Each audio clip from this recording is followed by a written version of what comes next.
give it just a moment here and see if we get any attendees coming in.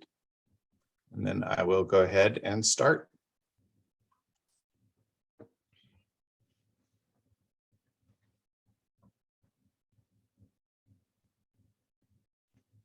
Well, good afternoon, everyone. My name is Scott Clemens with Clackamas County's Public and Government Affairs Department.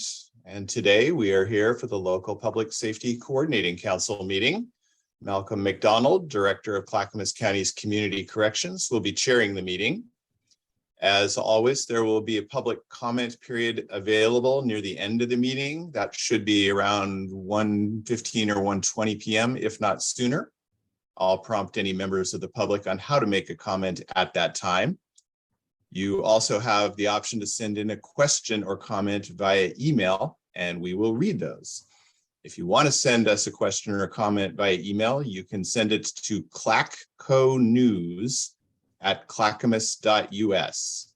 Again, that's clacconews@clackamas.us. If you do have a comment or question that you want to ask during this meeting, we do ask that you provide your name and keep your comment to less than 3 minutes. With all that said, I'll now turn the meeting over to Captain Malcolm McDonald. Thank you, Scott. Welcome everyone to our LPSCC meeting for August of 2022. Our first item is going to be the discussion and approval of Clackamas County Justice Reinvestment semi-annual report that was sent out to the group. I'll cover just a couple items out of it, and then we'll jump in if there's any discussion items, and we'll complete this action item with a vote. So this is for the period of January to June of 2022 for our local justice reinvestment programs that are operated by community corrections. Pretty much no major changes over this period of reporting. Still continue to recover from the effects of the pandemic and reduction in space for our treatment program, and just overall reduction in space in our jail.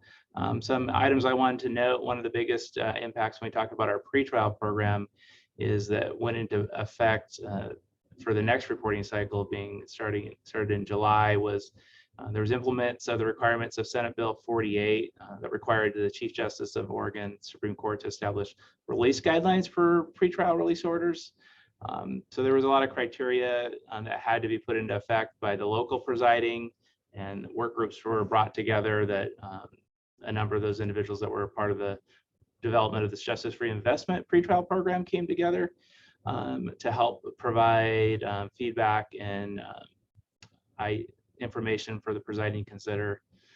So we'll have more information moving forward on that, hopefully a presentation on Senate Bill 48 and the local impacts, and also I expect in the next progress reports we'll have identified any impacts to our actual justice reinvestment pretrial program. And so I think there's a lot of benefit that we had a program in place in helping to implement some of those requirements. The other piece here is, while jail intakes have returned to pre-pandemic levels, capacity levels still have not been fully returned. So we're about a 315% increase in forced release compared to 6 months prior to the pandemic. So we're still have that effect on our local jail, which impacts pretrial programs and impacts our treatment program also, just in having the numbers we had prior to the pandemic of eligible individuals to enter CSAP. CSAP, of course, has been impacted by a reduced population, though that is starting to return to normal, and we're have slowly been increasing our capacity and increasing the program back to its pre-pandemic status, which with a positive effect overall. We did have to deal with some bouts of COVID-19. We actually made it through most of the pandemic without any serious issues. So though over the last 6 to 7 months, we had a couple of upticks with COVID, but successfully managed those in the program and have been able to continue to move forward. we had a higher or reduction in the number of successful graduates that remained crime-free a year after the graduation, but again, effect from the pandemic, our numbers were so low for graduates during the reporting period that going from, I think, 76% the last reporting cycle down to 50%, really we only had a few people that were in that time period that actually graduated. So the smaller the number, the bigger the impact on the percentage it has. Our women, on the other hand, still continued to do well, even though there was also a smaller number of women graduates. One addition to this reporting cycle, the Criminal Justice Commission asks if we have questions or is there anything that we could have analyzed. We've specifically asked the Commission to consider looking at new arrest data on our 2018-2019 pretrial clients, really looking at everyone that came through pretrial in that and looking at who had new arrest. It's been a question our subcommittee group has had on the pretrial report, and to try to get some data on how the program has, if it's been successful with individuals coming through, and what the arrest rates have been. So seeing if the Criminal Justice Commission would consider taking that on as a request to look at long-term rates. But overall, the program continues to operate, and fortunately, like I said, returning to its pre-pandemic levels of, for our treatment program, returning to the expanding back so we can have more people come in and returning to that number of 50 and not being down into about half that capacity wise. That's my little update covering the report. I will open it up for any discussion items, questions about the report, items that we're seeing. We did have the subcommittee that reviews it meet, and we had some good discussions and good feedback provided prior to this. That was incorporated in the report that was sent out to all members. So, time for discussion if there is any.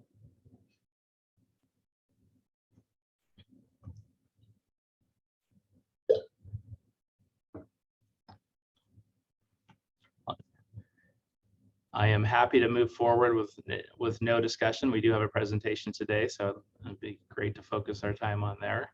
I'll give one more opportunity. Otherwise, I am going to request a LPSCC member make a motion to approve the January to June 2022 Justice Reinvestment Progress Report. I'd like to make that motion. Just noticed the really amazing improvements in the times on pretrial. So thank you. You're breaking, Seth. We can only hear about every other word. Just take the motion. Okay. I'll second. Seth made a motion to approve. Adam Fear seconded the motion. Are there any?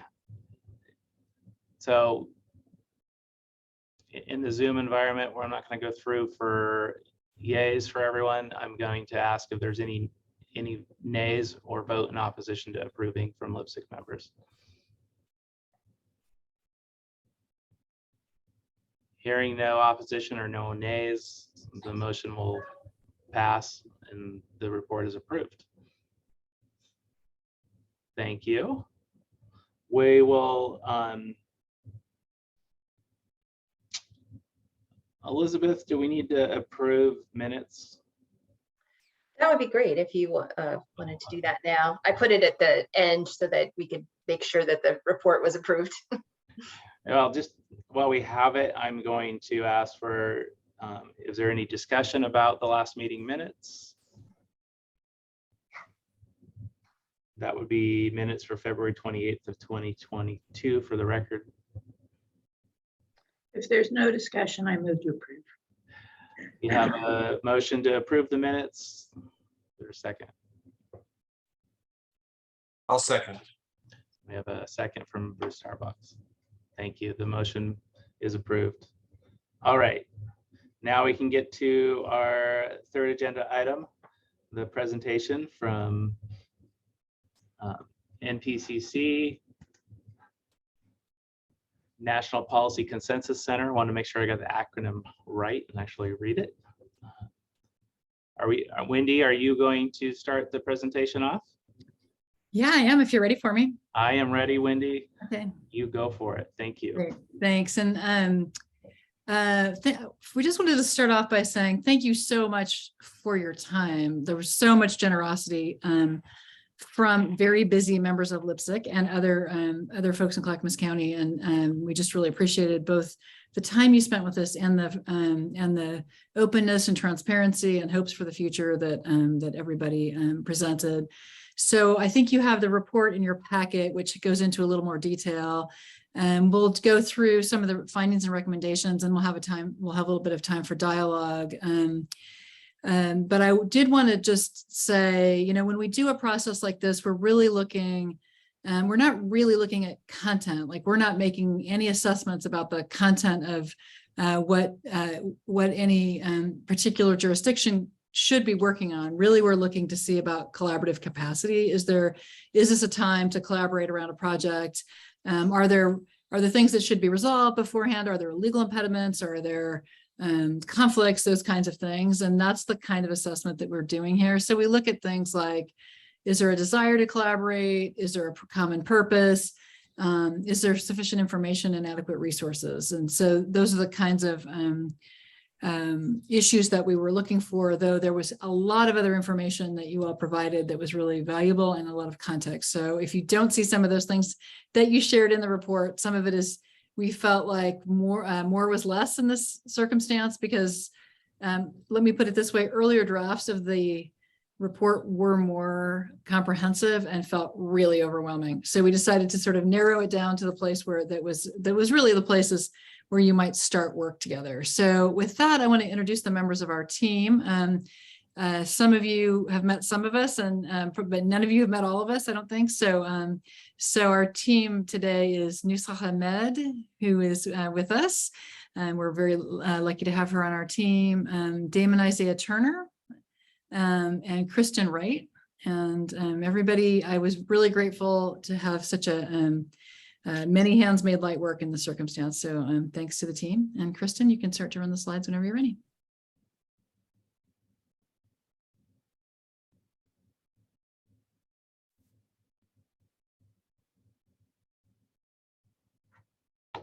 Thank you. So I think we can go on to the first slide, the next slide, which is Nusrat's.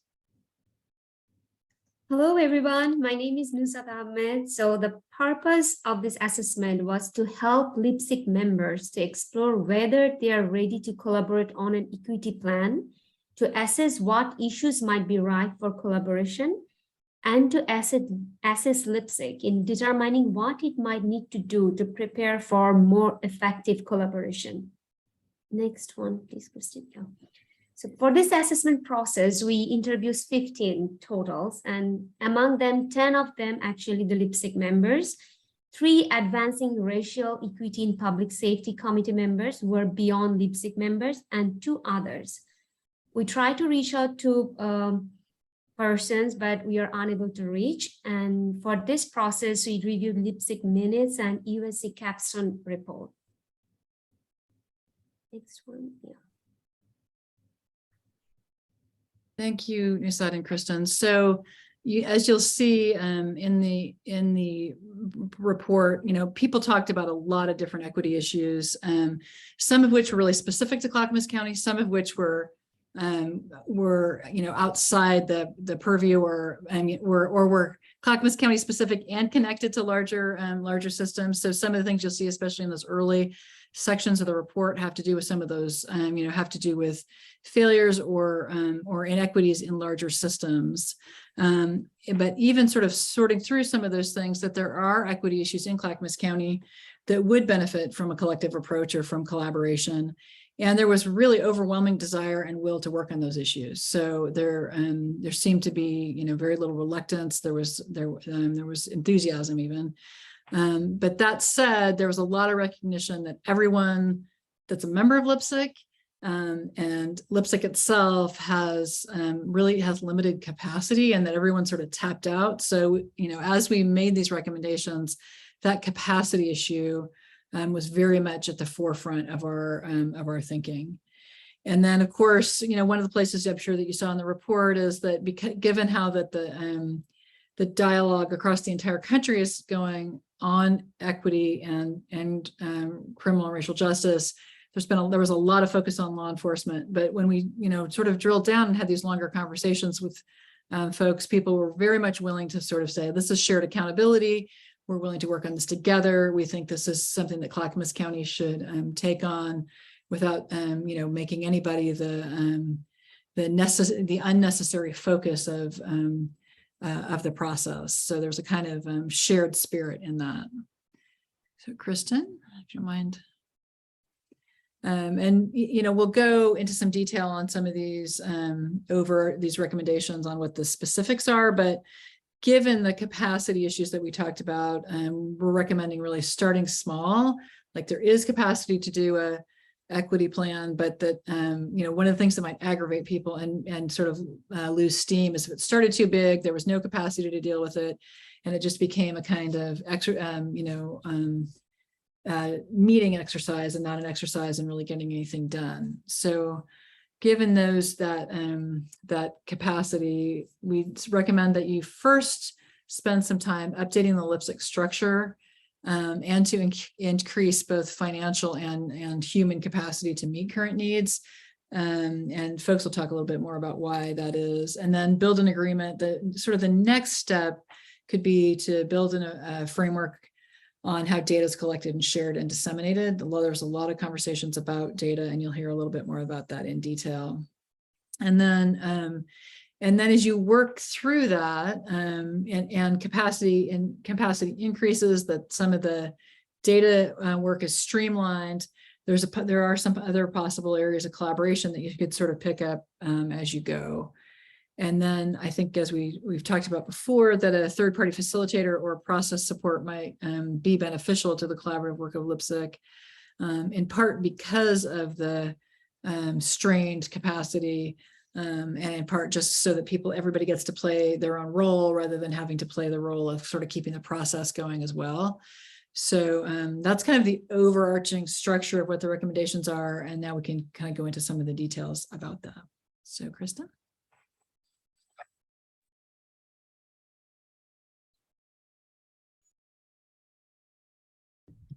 There's my once daily talking on mute that I'm allowed. So first, we want to talk about the updating of the LPSCC and some of our findings around that. So everyone expressed appreciation for the current LPSCC leadership and staffing. And both members and non-members alike really believed that the LPSCC was a valuable forum, or could be, for system-wide integration and innovation. Many people talked about how unusual and how valuable it was to have so many different interdependent pieces of the system in the same room at the same table, and how valuable that is. Folks believed that LPSCC, as a result of that, had great potential to increase equity in Clackamas County. Having said that, many felt that the LPSCC had not yet drawn on its full potential. As Wendy mentioned earlier, it was recognized that LPSCC has some capacity limitations, both with regards to staffing and financial limitations. But many people mentioned that LPSCC and its members would benefit from having some kind of a work plan with some clear goals, that folks really had a desire to have some meaningful purpose to their work together in the LPSCC, and that having some goals and a work plan might sort of pull that together. As part of that, people thought that maybe this equity plan could be part of that kind of organizing project for the LPSCC. Lastly, several interviewees suggested that the current form of the LPSCC, the membership and the function, did not necessarily meet the current needs in the current context. And so we'll talk a little bit here about some of our recommendations. First of all, we would recommend that the LPSCC structure and membership be updated to better meet the needs of Clackamas County today. There was a desire to look at increasing diversification and balance of the LPSCC membership itself, both in terms of roles in the system and in terms of social identity, that the LPSCC should consider as part of that kind of updating and restructuring subcommittees or constituency or affinity groups where more people could be engaged in the work of the LPSCC and in specific the work of an equity plan. Collectively seek or contribute additional resources to increase capacity. So really looking at this issue of capacity as a collective problem to solve. And often there's a kind of default to thinking about resources in terms of funding, but there may be other kinds of resources that the group could think about collectively. You know, maybe it's staffing and maybe it's data or expertise, you know, whatever it was, if that was looked at as a collective problem, you know, like a potluck, if you will, like who's bringing what dish, we would recommend that you all approach it in that manner. Third, to create group agreements as a LPSCC to enhance participation, to clarify the roles, and to increase the functionality of the LPSCC. You know, just having that written down can help folks know what to expect. You know, it can be things even like, what do we do when conflict arises? You know, we know that many discussions and work together around equity can be fraught with conflict, and having an ability to know how you all are going to deal with that ahead of time could be really helpful to the functionality of the group. Fourth, consider some joint learning sessions. There was a variety of different places or areas where LPSCC members and non-members felt like that not everyone was using the same language or understanding. For example, around issues of diversity, equity, inclusion, or even around the history and accomplishments of the LPSCC itself and what's its function or purpose. So having some joint learning sessions where you all can level set some of that understanding and have a shared language and a shared understanding would not only benefit your work together, but could also benefit your relationships as well. And lastly, we would recommend that you review the USC recommendations related to community engagement and really think about how those might be adapted to be more relevant or appropriate for your particular group. In regard to data and the potential for creating a data framework, there were two central findings that we heard. The first is that there's broad interest in building agreement around a framework on how data is collected, shared, and disseminated throughout Clackamas County. And two, there are still significant concerns about data sharing and the logistics of how a framework might be operationalized. Some of those concerns include: one, suspicion about sources, how data is framed, and where shared data might be housed. Two, concerns about whether data might be used to single out particular agencies, specifically law enforcement agencies. Three, data collection and sharing can be used to stereotype or target the most vulnerable individuals or communities. And a fourth area of concern is that resources are already stretched, as you all well know. And data collection, analysis, and maintenance require significant capacity. Therefore, we have provided the following recommendations in regard to data and the potential for a data framework. One, take a tiered approach to building agreement around data collection, sharing, and dissemination. Two, focus potentially on data that is already available and shared amongst the members of LPSCC and others. Build a shared understanding of what that data means and what, if anything, you all may want to do together with that shared information. 3, potentially build agreement on what other data you may either want to collect or may want to make accessible to each other and or to the public. And 4, decide what the data means for further action by either LPSCC collectively or by individual member agencies.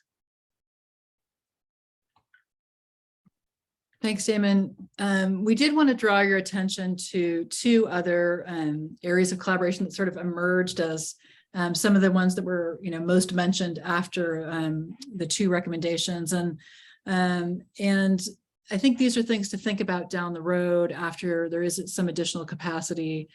One was several members mentioned the idea of each organization or individual sharing their equity goals with the group and then using LPSCC as a resource either for input or brainstorming and accountability. Several people mentioned that there was a lot of good work that when we talked about the work that was happening in individual agencies, there was a lot of great stuff mentioned. And there was a sort of sense that perhaps, you could be friends to one another in that process. And our reluctance to recommend it up front, to be really honest with you, is that we didn't want LPSCC to become kind of a show and tell, from the very beginning, so that it's really just about reporting out what you're doing. We really felt like to build collaborative capacity and resources, it made sense to start with something that you're really working on together that became a shared resource. And maybe down the road, once some of that collaborative capacity was developed and relationships were developed and LPSCC was expanded, then this idea of a kind of accountability mechanism might be something you could take on later. And the other one that came up a lot was, whether LPSCC could, and especially an expanded LPSCC, could collaborate to create additional alternatives to pretrial detention and incarceration. There was a lot of appreciation shared from during the interviews of the organizations and agencies that are already providing these services and resources, and lots of great stories, success stories. And yet, even with all that success, many people mentioned that there just wasn't enough. Like, could we build more? Could we either increase the capacity of the organizations that are already doing it, or could there be additional capacities, and could those things be stitched together? So again, that's a really heavy lift, although a really ambitious one. And so we, sort of left that to the end to say, once you've built some collaborative capacity, have a little bit more sense of, using this data, a little more detail about the populations that you all are serving, that this might be, a possible, ambitious collaborative goal down the road. So that is it for us. We wanted to make sure that you had a chance to either offer feedback or ask questions, and Damon has volunteered to facilitate that conversation. Thank you for those of you who attended the equity subcommittee meeting a few weeks ago and heard some of this information prior. For those that attended that meeting, this information may sound like a television rerun, but we hope it was good television. And for those of you who attended this meeting and this is information that you're hearing for the first time, thank you as well. We wanted to just open up the floor for any response, any reactions, any feedback, any questions. We know that, there's some groups or some individuals that had heard some of this information before.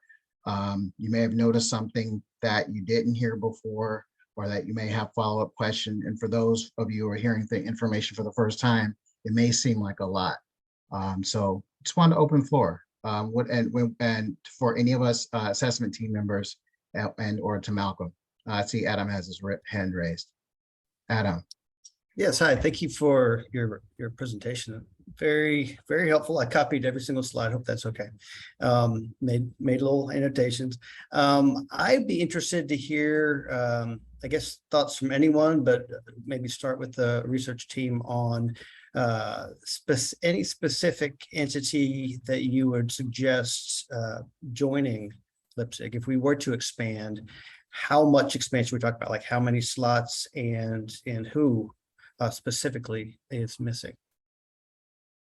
Yeah, I mean, I'm going to do this from memory, but there were a lot of people suggested, but one of them was folks who were justice involved at some point, had been justice involved at some point, and families. We heard some additional thought about some of the nonprofit sector that's serving people in various ways.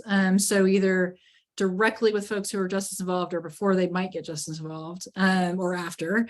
We heard a lot of conversation about mental health, and that perhaps somebody from NAMI or someone like that might get involved. So folks from the mental health field. And we heard a couple of suggestions about connecting the schools and the school district to this, to LPSC in some way, either as LPSC members or as subcommittee members. So, there's a lot of suggestions about folks who might get involved, but they wouldn't have to become full LPSC members. They could become subcommittee members in whatever way you wanted to do that. So that was from the inside of my head. So I'm curious about from other people from the team. Were there other, Kristen, Damon, Nusat, other folks that come to mind? I think that pretty much covers it. Yeah. Did you have a chance to look at any of the other LPSCs across the state to see if there's some group that maybe others have, even consistently, that we maybe do not have represented? Well, we will share with you. We asked questions about other LPSCs a lot, and there was a split in the response. Some of the responses were like, there's a ton going on in Multnomah County in particular, and lots of subcommittees and a lot of different people representing, and other people saying Clackamas County is very unique, and that the analogy to other LPSCs is a limited analogy. So we leave that to you about whether you think that's how helpful that is. But there's a really wide range about whether just the statutorily required members are there, or if they're broader and there's more committees and more other activities going on. Damon, I know you have tons of experience with LPSCs. Any thoughts about that? You may have mentioned this, Wendy, but what to your question, Adam, one of the things that came up in some of our interviews were, and if I'm not mistaken, here in Clackamas, as one law enforcement representative tends to represent all the law enforcement agencies in Clackamas County.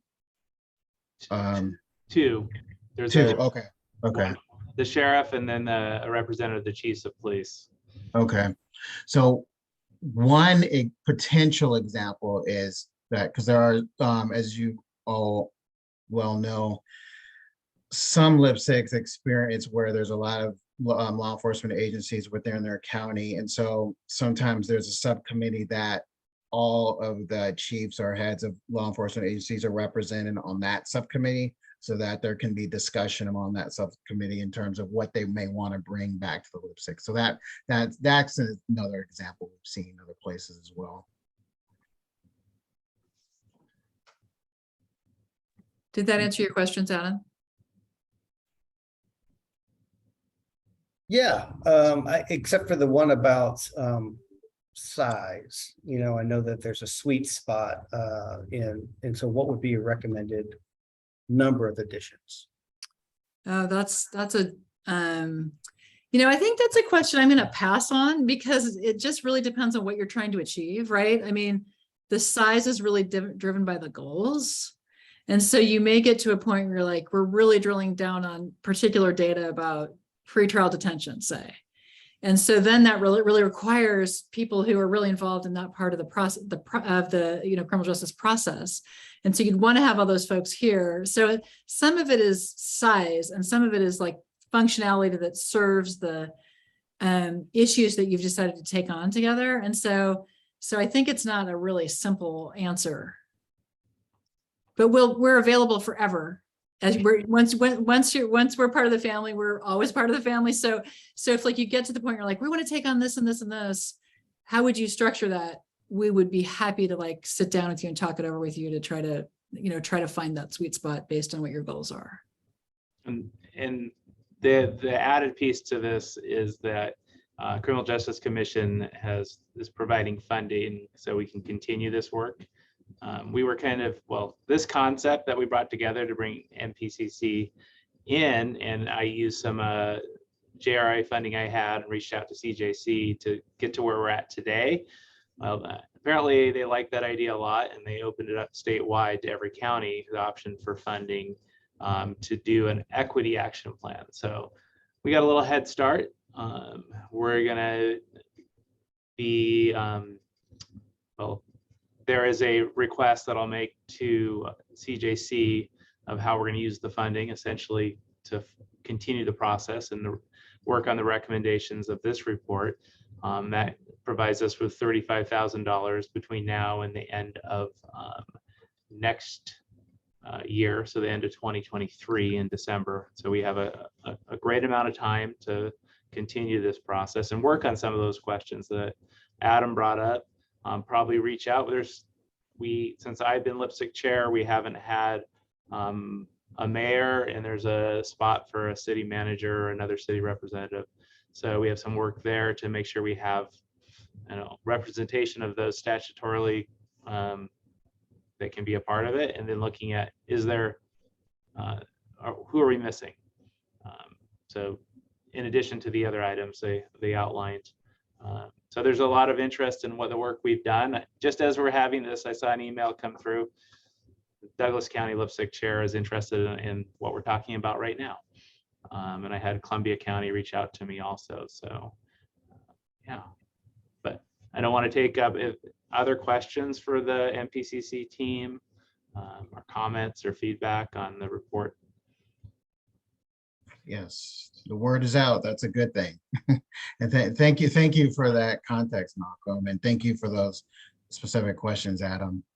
We didn't want to take up too much more of your time in your meeting, but were there any clarifying questions or just initial thoughts on the presentation, or if you had a chance to look at the report?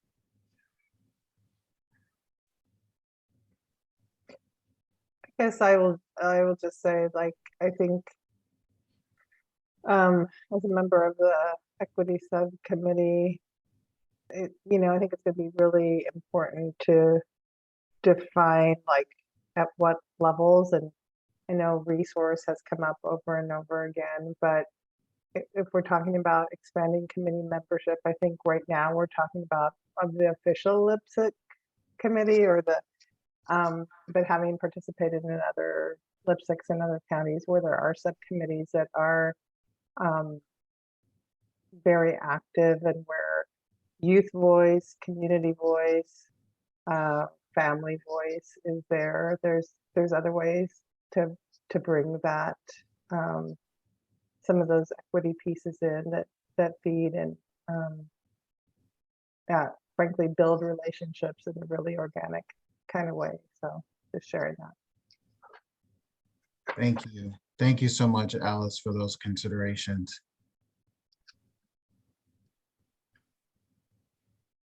Any other thoughts or questions or opportunities or? Okay.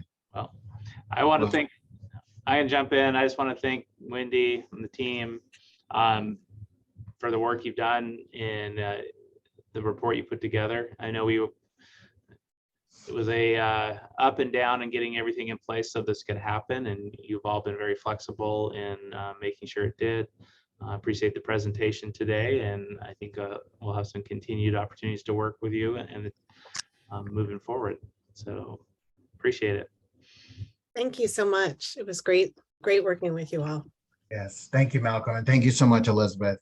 Thank you, everyone. Yeah, thank you, everybody, for all you did for this and are continuing to do.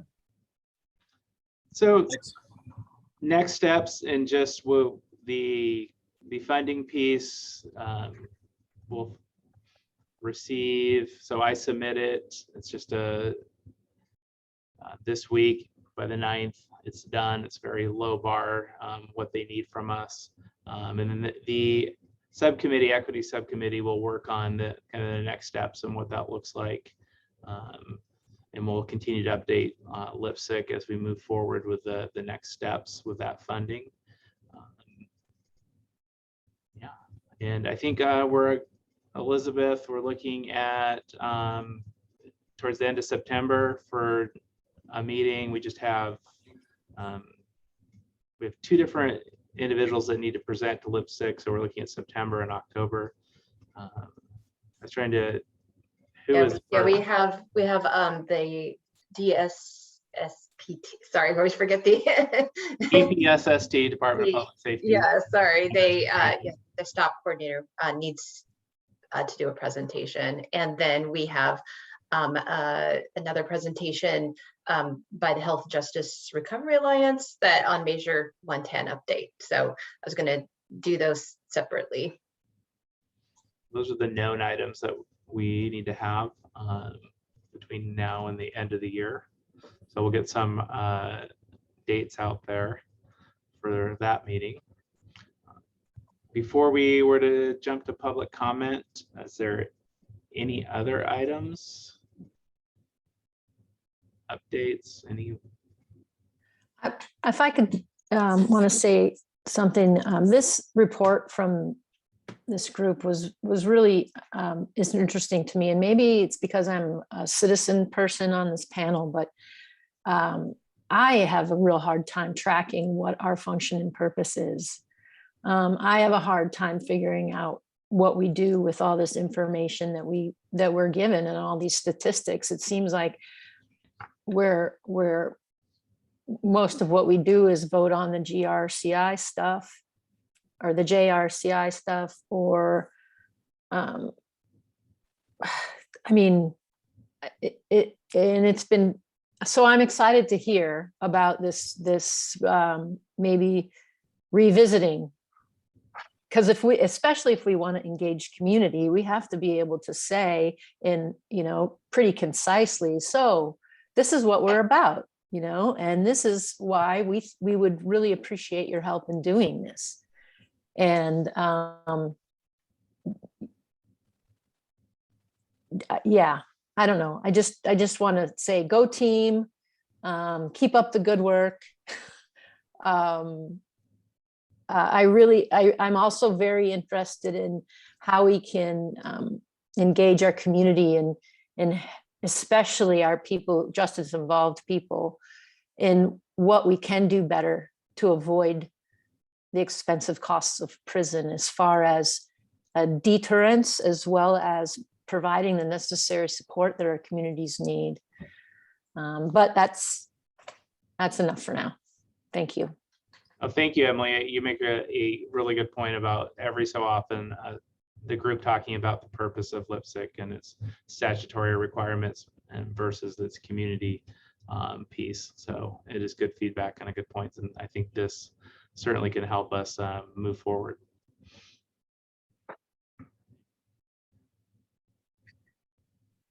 There's no other items. I'll let Scott open it up if there's any public comment already there, or.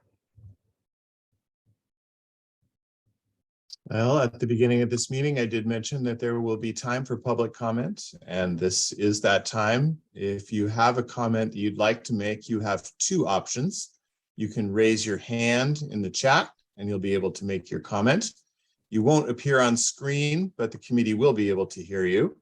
Or option number 2 is to send in your comment to our email address at clacconews@clackamas.us.